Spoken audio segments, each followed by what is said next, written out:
అగ్ని ఏడంతలై మళ్ళు చుండినను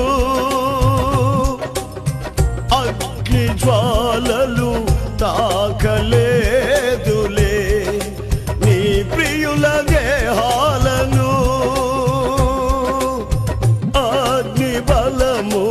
చల్లారనే శత్రు సమూహము అల్లాడనే అగ్ని బలము చల్లారనే శత్రు సమూహము అల్లాడనే నేను నీ స్వాస్థ్యమే నీవు నా సొంతమే నా స్తోత్ర బలులన్నీ నీకేనయ్యా నా హృదయాన కొలువైన యేసయ్యా